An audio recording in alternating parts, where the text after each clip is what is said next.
قرآن حکیم نے ہمیں کہہ دیا کہ جو بھی نیک عمل کرے وہ مرد ہو یا عورت ہو، تخصیص کوئی نہیں، ہو مومن مرد ہو چاہے عورت ہو، فَلَنُحْيِيَنَّهُ حَيَاتًا طَيِّبَةً، ہم اسے پاکیزہ زندگی عطا فرمائیں گے۔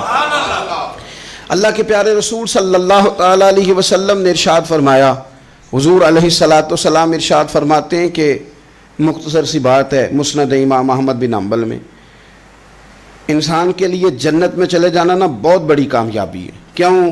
اس لیے کہ اللہ کا دیدار بھی جنت میں اور مدینے والے محبوب کا قرب بھی جنت میں نصیب ہوگا۔ رسول کائنات علیہ السلام کے قرب میں بھی جگہ وہیں جنت میں ملے گی، وہیں سب اللہ والوں کی زیارت ہے، وہیں سب کے لیے انعامات ہے، وہیں سب کا بسیرا ہے۔ قرآن مجید نے کہا اصحاب الجنتی ہم الفائزون، اصحاب الجنتی ہم الفائزون، یہ جو جنتی ہیں یہ کامیاب لوگ ہیں۔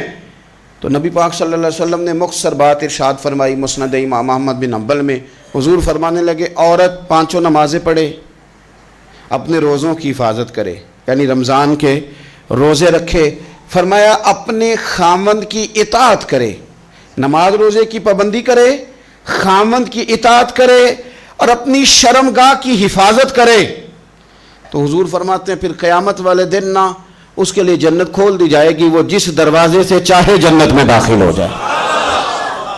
پھر کھول دیا اللہ تعالیٰ نے اس کے لیے۔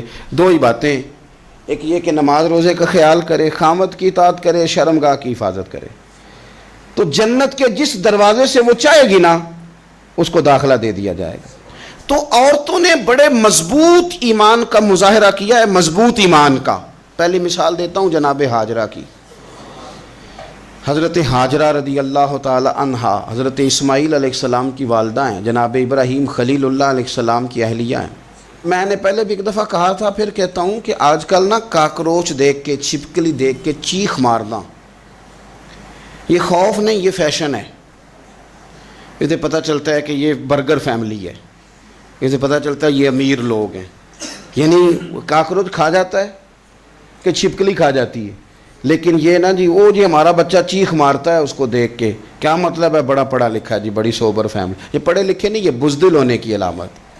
کمزور پڑنا، ڈرنا، خوف کھانا، اللہ تبارک و تعالیٰ پر ایمان رکھتے ہوئے توکل میں کمزوری کرنا، معاذ اللہ، مسلمان کا تو یہ نظریہ نہیں نہ ہوتا۔ اور مسلمان عورتوں کا ہر وقت رونا کہ نصیب پتہ نہیں کیسے ہوں گے، پتہ نہیں کیا بنے گا، میرا تو کچھ بن ہی نہیں رہا، جب بات کرنا رو کے کرنا، جب سنانا دکھ ہی سنانا، یہی حال ماں کا ہے، یہی بہن کا ہے، یہی بیٹی کا ہے، الا ماشاءاللہ کچھ اچھی بھی ہیں۔ تو اس قدر زیادہ کمزور نظریات مسلمان عورتوں کے نہیں ہوتے۔ اور پھر ساری زندگی اگر یاد کرنا ہے تو دکھ یاد کرنا ہے، سکھ نہیں یاد کرنا۔ زندگی کے اندر جہاں کسی جگہ آزمائش آئی اس کا ذکر روز کرنا ہے، اور جو آسانی آئی ان کو بھول جانا ہے۔ حضرت ہاجرہ کو جناب ابراہیم خلیل اللہ علیہ السلام چھوٹا سا بیٹا دے کے وادی غیر ذی زرعین میں چھوڑ آئے، اتنی سی کھجوریں، ایک مشکیزہ پانی کا، اس خاتون کو وہاں کھڑا کیا، دور دور تک آبادی کوئی نہیں، جنگل کا سما ہے، پرندے تک آ کے نہیں چہکتے، کوئی چیز نہیں دنیا کی، لیکن ایمان اس کو کہتے ہیں، طاقت اس کو کہتے ہیں، کلمہ پڑھنے کے بعد کھڑا رہنا اور اپنے توکل کو مضبوط رکھنا اس کو کہتے ہیں۔ حضرت ابراہیم واپس لوٹ رہے تھے تو جناب ہاجرہ نے ایک سوال پوچھا، بس ایک۔ جناب ہاجرہ عرض کرتی ہیں اللہ کے خلیل، یہ اپنی مرضی سے چھوڑ کے جا رہے ہو کہ رب کا حکم ہے؟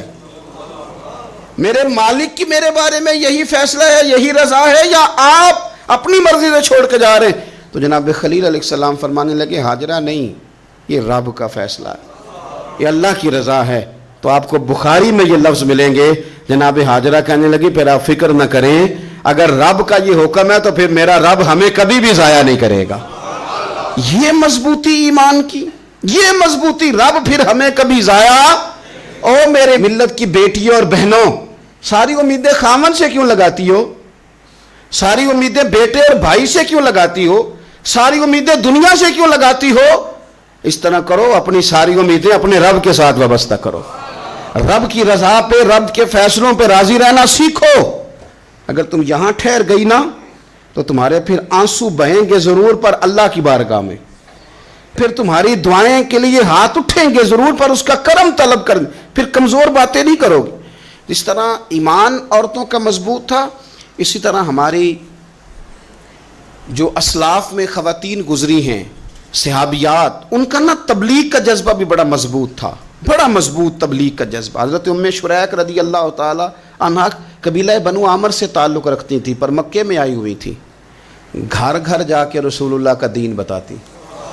ان دنوں میں نہیں جن دنوں میں پھول پھینکے جاتے ہیں تبلیغ کرنے والوں پر، جن دنوں میں نعرے لگتے ہیں ان دنوں میں نہیں، ان دنوں میں جب چھپ چھپ کے لوگ دین کی بات کرتے تھے. حضرت زید بن ارقم رضی اللہ تعالیٰ عنہ کے گھر میں لوگ بیٹھ کے دین سیکھتے تھے. یہ خاتون مجھے آج کہہ لینے دیں یار، مجھے کہہ لینے دیں، ووٹوں کی ضرورت ہو تو عورتیں گھر گھر چلی جاتی ہیں، ایک سیٹ کی ضرورت ہو تو بیویوں کو گھر گھر بھیج لیا جاتا ہے. یہ دیکھو یہ ایمان ہے رسول اللہ صلی اللہ علیہ وسلم پر صحابیات کا، یہ کمال ہے کہ گھر گھر وہ بھی گئی ہیں پر ووٹ کے لیے نہیں، رسول اللہ کے دین کے لیے، رسول اللہ کے دین کے لیے. گھر گھر حضرت ام شریک جاتی، جا کے نا، اور وہ طریقہ تھا نا، عورتوں کو قائل کرتی. بڑے کٹھن حالات تھے اسلام پر، اعلانیہ کوئی بات نہیں کر سکتا تھا. حضرت ام شریک کہتی ہیں میں عورتوں کو بلاتی، کہتی میری بات سنو. جب وہ قریب آتی تو میں نے نبی پاک کا دین بتاتی، سائیڈ پہ کر کے کونے میں نہ تھوڑا تھوڑا، او یار آپ ذرا اس کا لطف تو لیں، اس کا ذائقہ تو دیکھیں. حضرت ام شریک کہتی ہے میں گھر گھر جاتی بتاتی. تو کافروں کو پتہ چل گیا کہ یہ تبلیغ کرتی ہے. انہوں نے مجھے بلایا، کہنے لگے تیرے برادری اور قبیلے کا مسئلہ نہ ہوتا تو ہم تجھے قتل کر دیتے، اب ہم تجھے واپس بھیجتے ہیں. چند مردوں کو میرے ساتھ کیا، مجھے گھوڑے اور اونٹ کی ننگی پشت پر باندھ لیا. ننگی پشت پر لمبا سفر کرنا مشکل ہوتا ہے، پسینہ آئے، بڑی تکلیف ہوتی ہے گھوڑے پر بیٹھ. اب وہ کوئی کجاوا نہیں، کوئی چیز نہیں، اسی طرح باندھ کے لے گئے. اور فرماتی ہیں کہ 3 دن اور 3 راتوں کا وہ سفر تھا. رستے میں وہ خود چھاؤں میں بیٹھتے اور مجھے باندھ کے دھوپ میں ڈال دیتے. 3 دن میں نے زمین پر چلنے والی کسی چیز کی آواز نہیں سنی، لیکن وہ جب نبی پاک کے دین کی بات پوچھتے تو میرا کلیجہ خوشی کے ساتھ ٹھنڈا ہو جاتا، آنکھیں کھل جاتی اور میں کہتی کیا بات ہے میرے نبی پاک کے دین کی. اس کیفیت میں بھی وہ تبلیغ کی لذت اپنی جگہ موجود. حضرت ام شریک رضی اللہ تعالیٰ عنہ فرماتی ہیں کہ جگہ انہوں نے مجھے لٹا دیا باندھ کر. پیاس بڑی شدید تھی، پانی پینے کو دیتے نہیں تھے، روٹی کھانے کو. یہ ایک عورت کی بات کر رہا ہوں، یہ خاتون کی بات کر رہا ہوں. آج کل تو ہمارے بچے شام کو سالن ٹھیک نہ پکا ہو تو موبائل توڑ دیتے ہیں. یہ قوم نہیں میدانوں میں جا سکتی، جہاد نہیں کر سکتی.